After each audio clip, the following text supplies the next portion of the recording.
Hello, I'm Samuel Steinman. Here is my live story. My story all started when I was born on October 7, 1855, in Findlay, Ohio. My father Peter Steinman was born on May 22, 1816, in Erlenbach, Germany. My mother Anna Maria Skirburn, who went by Mary, was born on January 27, 1824, in Little York, Pennsylvania. I had 10 siblings, and a brother from my father and his first wife, Eliza. She had passed away when my eldest brother was just a baby, and he grew up with my grandparents. Shortly after my grandfather died in 1869, our family moved to central Jefferson, Missouri. From there, we moved on over to Albany Gentry, Missouri. It was here that I met and married the love of my life, Mary Harriet Hewlett, on September 9, 1878, at age 22 in Albany, Missouri. That was one of the happiest moments of my life. She was born on March 28, 1852, in Gentry County, Missouri, to Ira S. Hewlett and Martha Lane Dyson. She was 26 years old when we married, 4 years older than me. We had 5 children. We had our first child, a son, Loren, on June 14, 1879 in Albany. Sadly, our son died just a year later on June 25, 1880. Our precious little boy was laid to rest in the Carter Cemetery, here in Albany. Next we had our son, Ralph Waldo. He was born on July 12, 1881 in Albany. We then had our daughter, Lily Ethel, on December 4, 1884 in Albany. Then our son Edmund Cole was born on August 16, 1888 in Howard Township.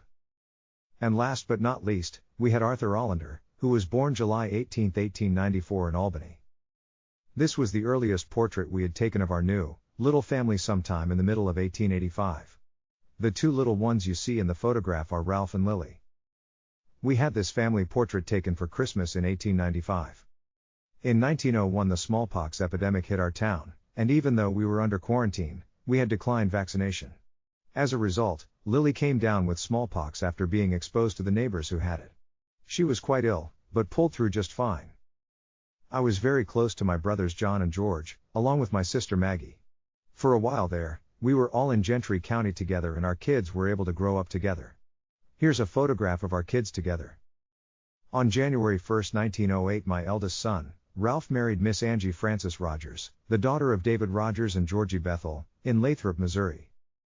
They had 5 children, Arthur Ralph, who went by Buster, Francis Eugene, Evelyn Meredith, Etta Laverne, and Paul Ray, who was born after my death and sadly died at a little less than a year old. After their 3rd child, they moved over to Beggs, Oklahoma. He became the superintendent for the water department.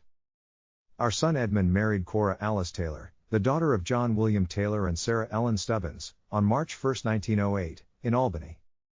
Together they had 5 children, Donald Edmund, Cora Ethel, William Samuel, who went by Sam, Paul Lawrence, who died as an infant of acute indigestion, and Mary Ellen. He later married Hetty Watson at the very beginning of 1924. I'm sure he married again after my death.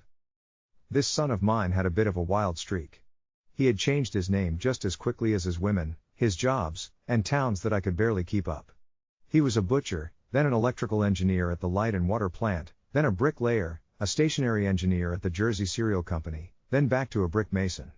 He went by Edward C., Edward W., then Everett Waldo. It's beyond me why that boy of mine changed his name so many times. Our son Arthur was a mechanic.